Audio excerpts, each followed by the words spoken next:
Oh hey, good, you're still here. I'm glad I found you because today we're going to be doing some practice soldering with these new projects.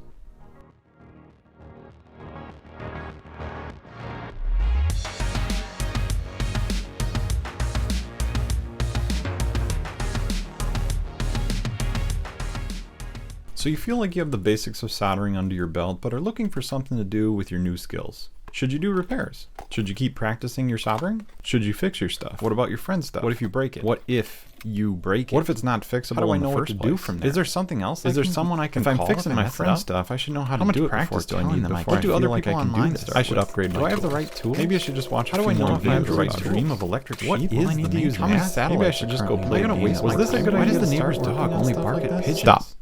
Maybe we should start with something small and new, so we get experience soldering, but also when we're done, we have something useful afterwards. And not a lot of money. If we mess it up, then it's not a big loss either. Maybe we make some small gaming kits like these. Let's do it. I found two kits that are perfect starter projects for someone new, and we are going to be building them together. The first is a DIY soldering project retro game handheld insert some more keywords kit that I found on Amazon for about $20. It's a cheap starter kit that you can play a few classic games on, and if you're worried about messing it up, it's only $20. You get the full kit inside this bag, plus some good color instructions on putting together the whole thing step by step. The games are preloaded, and once you're done, you just start it up and go. I found a second DIY kit called the 8-Bit Cade, also on Amazon for roughly 55 bucks. This kit is a little more involved and requires a bit more precision, but still a great starting point. Plus it has a couple hundred games for it too. It does require some additional computer work to load the games direct to the handheld, but this isn't too bad after following the instructions.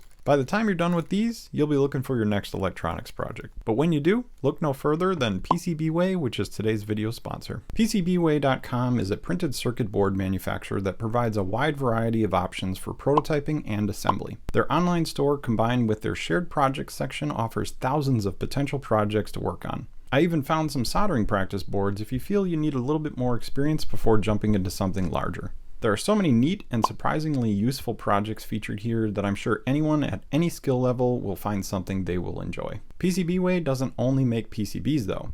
They also offer a full range of 3D printing services as well as CNC machining to fulfill any electronic project's needs. I would like to thank PCBWay for sponsoring today's video, and be sure to check out PCBWay.com for all your project's needs. Now back to the builds, and let's start the first kit. Before starting, unbox your kit and check the parts to make sure you have everything you need. It always sucks to get to the end of a project only to find out a single screw is missing. You can also get a feel for how all these parts are going to be fitting together at this point. Thankfully, the instructions provided are quite good and don't require any second guessing of anything. For this reason, I don't really see a point to walk through these instructions on camera with you, since they make sense and they're really easy to follow. I'll instead give you some tips to aid you in your journey. The first tip, follow the directions. Yeah, I know it sounds stupid, but the manufacturers of this kit did a great job with it. They made sure things are soldered in the proper order, so it makes it easy for you too. They don't explain what each part does or go into details about specific components, but that's not the point here. You want to build a little gaming handheld and play it as soon as possible, and this gets you to that goal pretty quick. Tip number 2, soldering parts with multiple pins is easier than you think. Solder the corners if it's a large chip, or dot matrix display in this case, before the rest of the pins. This way, if you have to adjust the orientation of the components, you only have 1 or 2 pads to reheat. Then move your part where you want it, and once you're happy with it, solder the rest in place. I did this a few times over the course of this build to make sure I had everything straight. Number 3. Use the proper size of solder. I used my larger coil of solder first since I wanted to see how well it would work with small pin soldering. Spoiler alert, it didn't go so well. Yeah, it worked, but these joints are looking a little ugly.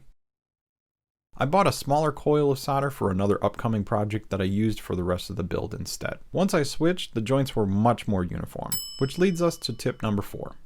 Take your time and try to make the joints as uniform as possible. You're practicing and putting your new skills to use at the same time. Using a smaller solder coil helps to give you some precision when installing new components, and you can easily gauge how much solder you should be using after a few pins have been heated too. If you add too much, don't worry. If it's just a little extra, then touch the tip of the iron to the joint and suck up a bit of the solder and clean it off. If it's a lot, use a desoldering braid or a solder sucker and start again. Number 5.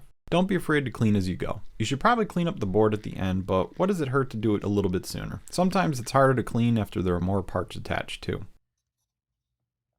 Number 6. Make sure to install capacitors in the right direction. Polarity, or the positive and negative side of a capacitor, matters. It's labeled on the board and in the directions, but this is an important one. Through-hole caps like these have long and short legs on them. The longer leg is the positive and the shorter the negative. If you have a cap with legs that have already been cut, you can always tell by looking at the side of the part too. The gray stripe down the side is the negative side and also points to the negative leg. Speaking of legs, number 7, save some of your component legs. You never know when you might need to patch something or bridge a circuit for whatever reason. Component legs are the perfect size for this job, and I always have a few extras just in case. Number 8. This is super important, so don't forget to subscribe to Game Jaeger and smash the like button. It's simple, it's easy, and it helps out the channel. Thank you in advance, and I really appreciate your support.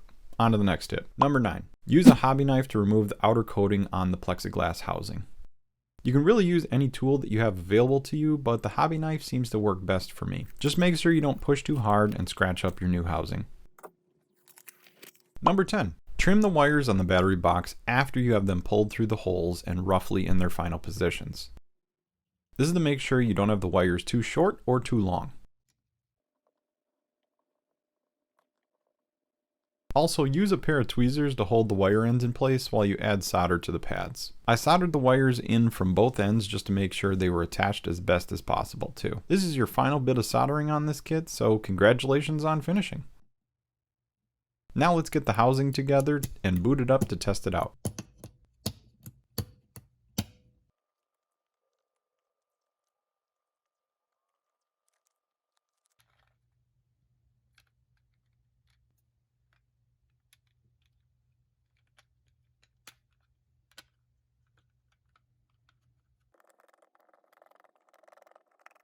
I love this little arcade handheld. It's a wonderful little starter kit, it's cheap, it works great, and it has some pretty fun games included with it too. Yeah, it doesn't have as much flexibility with games unlike the next kit, but Tetris alone could be a handheld by itself. This was a super fun little project, and hopefully this can help others gain some confidence with their soldering abilities so they can move on to bigger and better projects. Enter our next kit.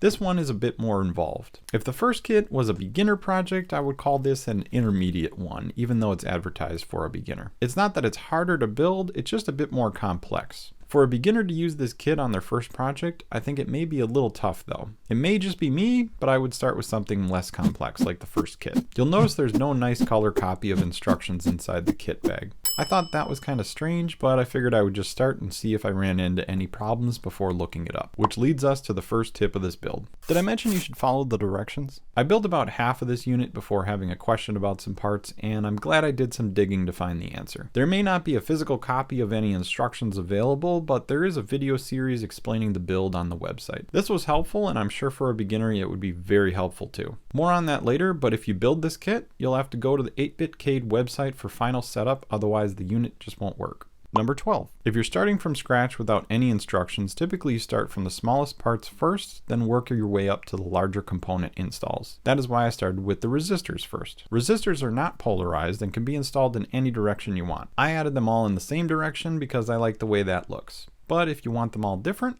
go right ahead. Also, remember to save those component legs. Number 13. LEDs are polarized just like caps. The board is marked to show where to install these, but remember the longer leg is the positive one. Number 14. Use items to stabilize your board as needed to aid in your installs. The upper screen pins need to be straight when they are installed so the screen doesn't sag or bend downward. I'm using an eraser to hold the pins upright so I can tack it down and see if it looks straight. Before filling in the other pins, adjust as needed if you feel it's not in the right spot. Number 15. Cut component legs with your hand or a towel in front of them so they don't go flying away each time you do. You can cut these directly into the trash, but for my sake and wanting to show you the full process, I cut these pins with a towel in front of them so they don't go flying all over my workstation. Number 16. When installing boards that have pin headers like these, it's always good to do it in 2 steps so you get them in the right positions. It was right around this point that I was wondering if I needed to trim the back of these headers after install, so I went to the 8BitCade website to check. I found out they have a whole video series explaining every step of the build process there too. No PDF instructions that I could find though, which is a little disappointing. They used a rubber band to hold the header and nano board in place while doing this install. It's actually a pretty great idea, but if you do it in 2 steps like I did, that works too. Tack the headers to the board, then remove the nano for install later so you can finish the rest of the joints on the headers. Then add the nano back and solder it in like you normally would anything else. I took a few moments to clean up the board after this, since the next few steps cover up other parts of the board. This is also when I installed the screen and had to prop it up with a tool bit to make sure it would stand up properly from the board. I didn't realize my kit was updated though, and comes with screws and stands for just this situation. The website videos aren't up to date with the more recent build kits, and I tried to add this later, but it didn't work so well. And number 17. Remember those component legs I told you to save earlier? Regardless if you did or did not save them, you probably thought, nah, I don't need to save stuff like that since this is new and I don't plan on doing any patches. Well, guess what? They get used to install this little power board. As strange as that is, this is the best way to get this one soldered in place. Just solder one side at a time and go to the opposite side to affix each leg in place. Then trim them flush like any other component. That's it for the soldering on this kit, and all that's left is to button up the housing. It's only a few screws, but if you have larger hands, it's kind of difficult to work with, so be sure to have tweezers nearby to aid you.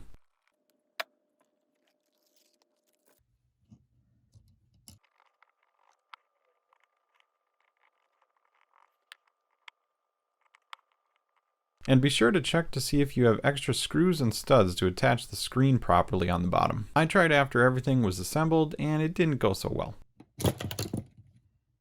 The main problem was the screws are not threading through the studs. I got one in place, but the other screw stripped out and couldn't be used. Normally I would be worried about this, but the screen isn't holding much tension and it should be fine. Once you're done, you have to charge the unit's battery and load on the games. Nothing comes pre-installed, and that's where the website comes in too. They have the game libraries and all the copy-paste coding available, so it's a bit easier if you just want to play something instead of learn the actual coding techniques too. It's an extra step, but it is worth it to play a bunch more titles. Too bad it's only one at a time though. It would be great to be able to switch between all the available games. Maybe that could be a future project for you to figure out. Overall, I still think this is a good handheld and a nice kit though. It's just not as well put together for a beginner builder. The lack of any kind of readable instructions is a bit annoying to me, and the 8-bit Cade website still uses old hardware versions for their assembly videos too. It makes it all a bit confusing for someone new, but not undoable. The kit itself looks and works great though. The design is well thought out, and my only complaint is the screw ends stick out of the front and don't feel as nice on your hands as the screw heads on the back. I know this is minor, but if you're going to be holding something for a while to play it, it should be comfortable. I thought both of these were really good starter kits, but I'd be interested to know what you think. Are these good beginner projects or not really worth your time? I hope you enjoyed this video and were able to get a little bit more solder practice time in too. There are plenty of other beginner kits online to choose from if these really didn't suit you. Just start Googling and see what you find. Thanks for watching, and we'll see you next time. Alright, cool. Now that that's done, now I can play some more games.